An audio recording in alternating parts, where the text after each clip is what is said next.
So does Vince know that mediocrity isn't good for public image? Other than that, SmackDown was pretty mediocre. That was what I was transitioning there was like no nice way to say about it. Post Mania, they had like Roman Reigns versus Cesaro, middle of the card. There seemed to be a technical error when after a promo involving Paul Heyman and Roman Reigns backstage, they appointed it to the main event. Jey Uso, to face Cesaro at the main event. Yeah, they need to end this brand split. Like right now. I have nothing against Jey Uso. I think he's tremendous talent, and he's getting this much exposure as a singles guy. He has right hand man on his goddamn t-shirt, so you were permanently a sidekick. And thanks, you won the Andre the Giant Memorial Battle Royal. You think Cesaro's just gonna get a monotone singles push all because he's pushed over to the top? He's possibly going to feud with Roman once for the month, then go up to anybody else that they'll possibly do for a multi-month run, because you're not the type of main eventer to have a multi-month feud with a main eventer. So yeah, I already have low expectations. Therefore, that's how bad it is. We opened with a Roman Reigns promo, of course. Paul Heyman recapping how accomplished his opponents at WrestleMania was, and how much he already put SmackDown over in the map. How much he already proceeded to get viewership and literally make SmackDown the A show, and completely sort of took away over that cool factor of literally dominating against two Hall of Famers, two worthy Hall of Famers, two legends in the company, technically, and then you immediately have him walking away over Cesaro, and I didn't even know how tall Cesaro was compared over to Roman, because we don't see them usually in the same ring together unless it was the bar. So that was technically it. Oh, by the way, new instead of Corey Graves, that's on Raw now. Pat McAfee, podcaster. Usually you hear from him over in the NFL, and he has been in recent appearances on WWE before, just primarily on the NXT product, and he technically gathers headlines. And so if he's doing stuff to even get NXT like a tiny bit of exposure, you know that he's good for the company, in my opinion. The guy has personality, talk, has a bit of charisma. He seems to have most of the nice connects that you need, especially for the WWE, and he's a fan. So he'll show some enthusiasm that you need. So I guess that's the only positive. I don't mind Pat McAfee, so that's already a good thing. But having Roman just walk out over like a new challenger after literally just showing over the cool factor and showing how dominant he is, kind of like exceeds the purpose to forcibly just force over Cesaro to feel like a tough opponent. So that's pretty much it. So next we had Rey Mysterio versus Otis, and somehow they're transitioning over to feuding because they were before, and they were the technical reasons why they turned heel. Don't even know why that was exclaimed for Otis, but now like he's heel. It was an average match, to be honest. I really don't know why they keep putting over these matches that serve no purpose if you're gonna do like a minimal card of wrestling.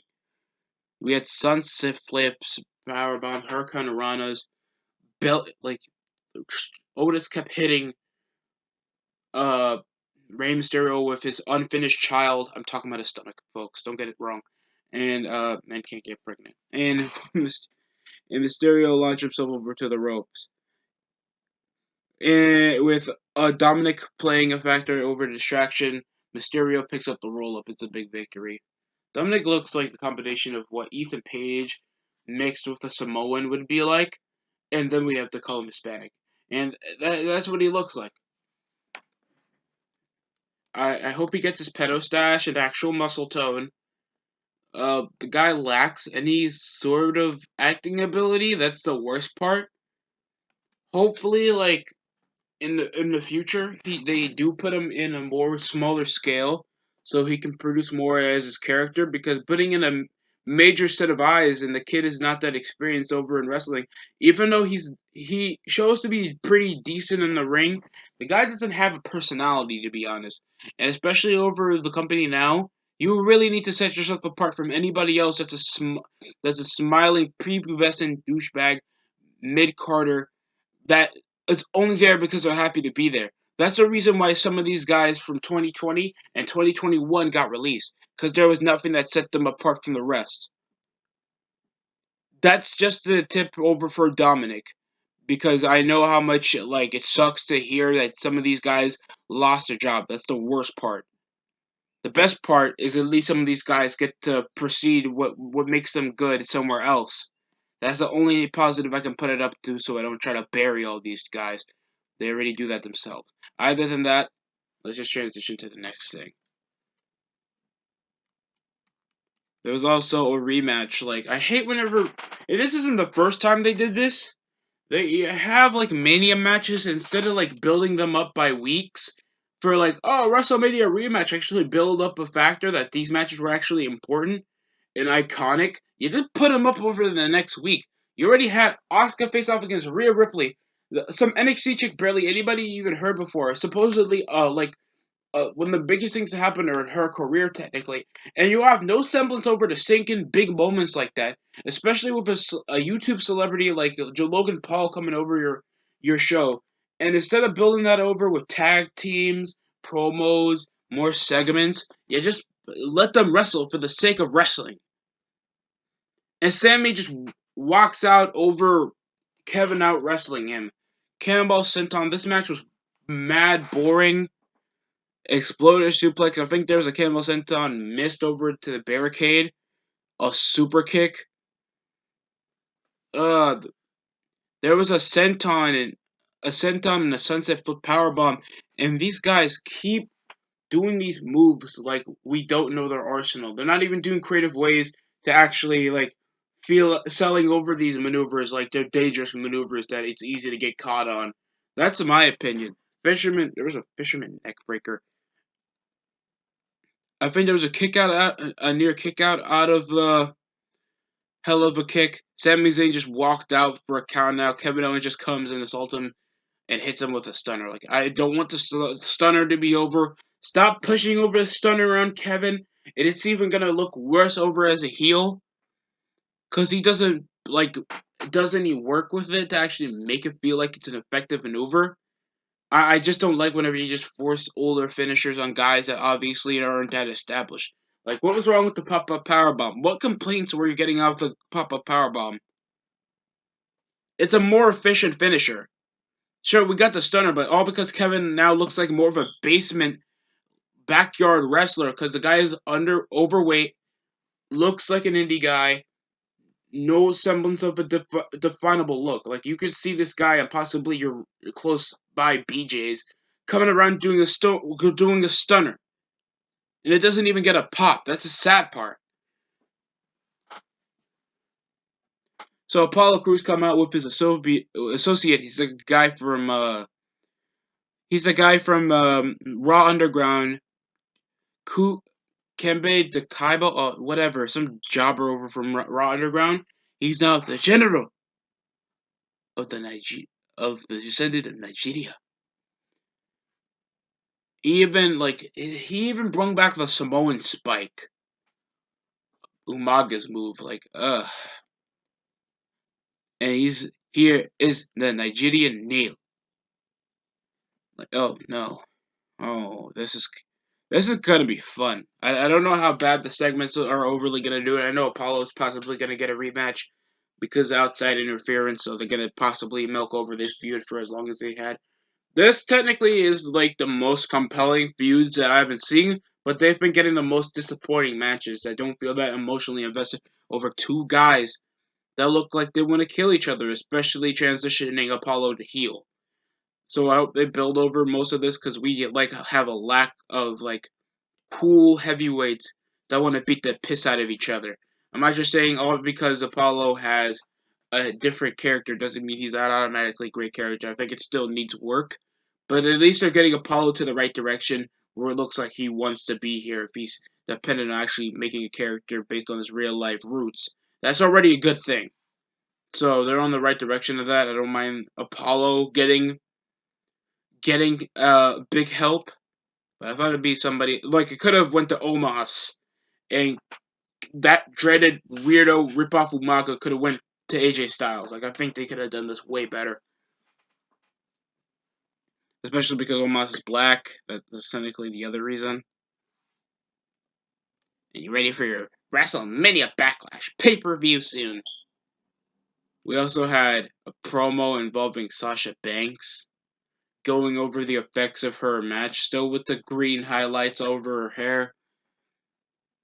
And Bianca Belair with the Street Profits celebrating, and they awkwardly like motioned like, oh, SmackDown Tag Team titles. Oh, wait, they're on the line. Oh, it's Bianca Belair's celebration. What the what?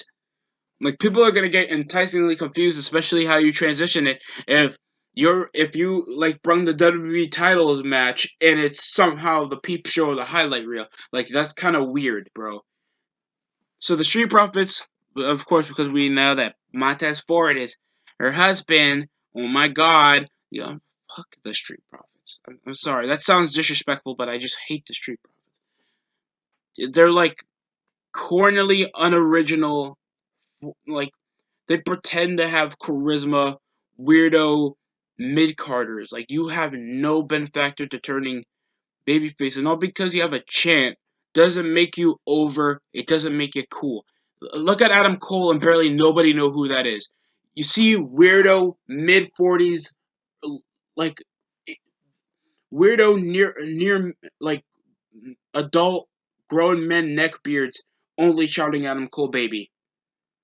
And all because they know it in a minimal sec because they watch Ring of Honor. It's not because the guy actually has some semblance of charisma. And that's the only chant that they have because nobody shouts out, it's undisputed. Like, no. You go over Bianca Belair, and Bianca Belair starts fucking crying again. I understand this is a big moment for her. I understand. She has every right to feel, dumbfounded that she did something in such a short amount of time. I would be too, but I wouldn't be crying. Like you're trying to like establish yourself as a wrestler. Like you're supposed to be a badass. You're taking this like you won like Miss America. You won a championship that you might lose in a short amount of time, and she has like no cool factor into any of this. That she take it like she won this while having canceled. Like I'm not a big fan of how they went over it. Uh, like congratulations, they go over. This is the EST era, and we're doing this for all the kids out there, especially our only child viewers that are on life support so they don't leave. Because that means they have to change the channel optionally. That sounds messed up, but it's true. So, Angelo Dawkins, Montez Ford, like, I don't know. Your wife is more accomplished than you, fam. Oh, God. I hate them so much. Belair feels like she's been floating since WrestleMania when calling herself the DST. It's not cockiness, it's arrogance. And Banks reminded Banks that she left her a little something as a reminder. And that was that whip that she does with her hair, leaving damage on her sides during the match. So I guess they're probably going to do a rematch on pay-per-view just to get some semblance because I don't want to see I don't want to see 2 nights of WrestleMania. You know how much people were complaining about the minimal build, so why not just do like a 4-hour show for just one night? It's not that bad. Just do a 4-hour show. No one needs that cumulative amount of wrestling in 2 days. I don't get it. I don't get it. The only thing is that they're both consumable. That doesn't mean they're both good because we don't have that many established stars. If it was WrestleMania 20 or WrestleMania 27, I could understand why it could be 2 nights because we actually had more important people than what we have now. So, yeah. Next, walk down over Caleb Braxton's interview. Go over issuing for a title opportunity over a rematch because she technically has the right to do that. Also going over that the whip mark that Bianca Belair left for her. charismatic, and made those potentially tuning in first time know exactly what she's all about. Like, oh god, what? I don't think they actually know what makes Bianca Belair charismatic. She goes around like celebrating her women's title win like it was a feminist reward. Like I'm not getting it. Then Bailey attempts to jump right out into the title picture over a promo. She didn't even get a match. She wasn't talking to Adam Pearce or Sonya Deville. That if they want to integrate some semblance of authority, why don't they have Sonya Deville primarily work on the women's division? That'll be perfectly fine. And it kind of sucks that as well. She talks about being the longest reigning SmackDown Women's Champion. You only held didn't you lose clean to her when she won the Women's Royal Rumble? And they're possibly going to integrate her anyway, even though she was primarily a jobber and she didn't even have a match at Mania. I don't really care because Bailey just looks like that female of Space Chimps. So I don't really give a damn about Bailey. Like they have no semblance of interesting characters on the female division for SmackDown. Like that bad. Next up, we have the SmackDown Tag Team titles. I guess this was a pretty alright match, to be honest. Alright transitions over the outside. Angelo Dawkins had average hot tags, but he comes around doing a spin out slam. Super kick over to the outside. Ford and Dawkins just come around over the camera like, yeah, yeah, like Montez Ford with buggy ass eyes, like no kid. Whenever kid gonna see that, they're not gonna take a guy seriously with Montez Ford with his buggy ass weirdo man, like 99 cent store Pinocchio looking face coming around, just screaming over the camera with his fat Negro friend with no charisma coming around, just doing that, and the kids don't know what's going on. Average drop, pretty nice drop kick off Ford. Same thing over Ziggler, DDT. It was pretty good back and forth, to be honest, and they were nearly gonna have it. Ford with the spine buster into the frog splash into the heavens. Like it looked like it looked like Pat McAfee was not sitting down. That should be in matches that are big.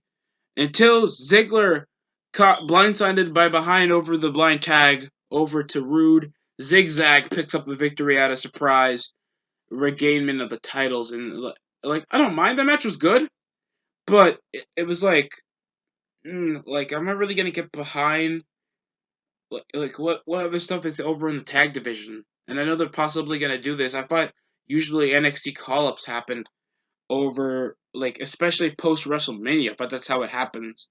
And they kind of need it because they already have no identity over the tag team division because they already get rid of nearly everybody, and no, there's no sentiment of identity. Like I don't, their nickname is the Dirty Dogs, but they still come out as Ziggler and Rude. I don't think that they're gonna have a long stint with the Alpha Academy, and they're possibly gonna do single stuff with Mysterios later. So it just feels like none of this feels like an identifiable team, and there's only like a handful. It's only the Viking Raiders and the New Day that are a semblance of a real team, and the Lucha House Party. But who really cares, man? Other than other than that, pretty alright match.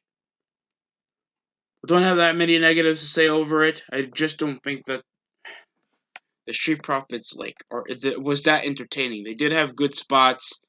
Then we had Natalia versus Shayna Baszler, and I nearly thought why are Natalia and Tamina now babyface over the semblance of winning the tag match, the tag team turmoil, and then we're supposedly supposed to get behind them. Yes, Tamina had an alright showing.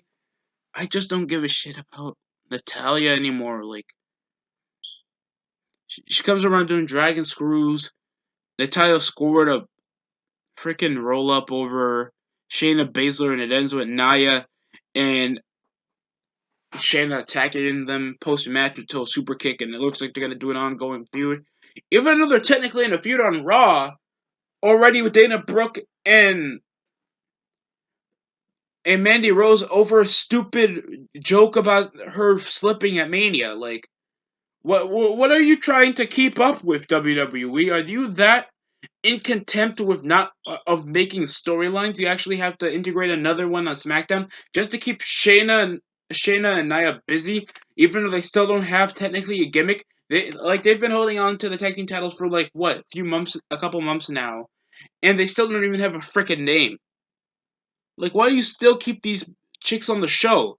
They don't seem to be drawing out higher ratings whenever they're on segment or on promo or on matches, because they're either maniacally short, they have no highlighted factor until, and plus they're they're both unattractive. That sounds harsh, but like, if you want fans to watch, you got to be appealing to the eyes, bro, and that's like a fact. Next, we have Cesaro versus Jey Uso as our main event. Jey Uso comes around over a promo before this. Going over, think you bad? You're just a one move wonder. With a grill in his mouth, and it's like, oh wait, this is our main event. Like, we are that like monopoly struggling in main eventers. We put Jey Uso and Cesaro as our main event to supposedly push over Cesaro. I already think like it's already too little, too late, because the most we had of Cesaro actually being a potential top guy was Zeb Coulter and Jack Swagger. And now he doesn't have that cool factor. He doesn't have an average mouthpiece because we know Cesaro can't carry a promo to save his goddamn life. And no gimmick, because what's Cesaro? Just Euro strongman, and they won't even push that over because Smarks like him as a good wrestler. That's practically it. And having a gimmick supposedly kills off being an interesting person. That's just terrible. That's stupid. Oh, you have no personality, and you know what? You're good as yourself. Like, no, dude, bro, come on. The match was okay. There was a European uppercut from the top rope. There was no spin. Jey Uso was at least trying to target the arms to restrict his lifting, but they didn't sell that over in the match that well. Even though it is a pretty alright strategy. Like, here's the thing with Jey Uso: like, he'll always be a jobber, but at least he commits to psychology and storytelling in most of his matches. Even though he's not the typical guy that would look like he can win most matches, even though he's literally jobbing at the mid carders. But at least I can like at least get some suspense in his matches. That's at least some good stuff. But I feel like they're like oversaturating him too much, all because they want to treat Roman Reigns as like a hot commodity that you only see at special episodes of SmackDown and pay-per-views. That I understand, but it's just devaluing as well Jey Uso if he doesn't get any wins, especially if it's clean.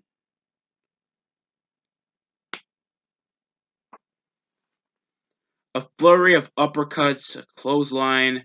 Jey Uso was coming in at a moment of toughness by Cesaro. Rollins comes assaulting Cesaro in a DQ finish, ending in a curb stomp. Roman Reigns didn't even come out, so it looks like they're still continuing over a feud. They'll do Seth Rollins versus Cesaro, and whoever wins faces off against Roman Reigns for the Universal title that they're gonna get Cesaro over. So that's technically all I'm gonna hear over that. For a build to WrestleMania Backlash, Pat McAfee wasn't that bad. I liked most of his personality, pointing over on Michael Cole, always feeling enthusiastic and selling over most of the characters with definitively what they look like. And, he is actually invested whenever he talks. That's what I feel like most commentators are missing, especially over on Raw. So that's all I can say for this episode of SmackDown.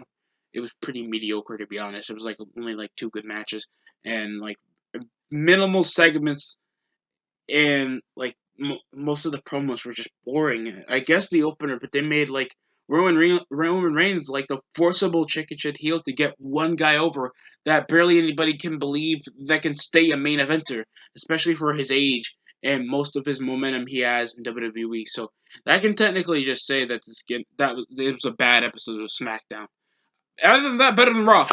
That's it from watching the DST show. Like, comment, subscribe if you like more of my content, please. Or if you think that my content is really good, try to share it around the internet.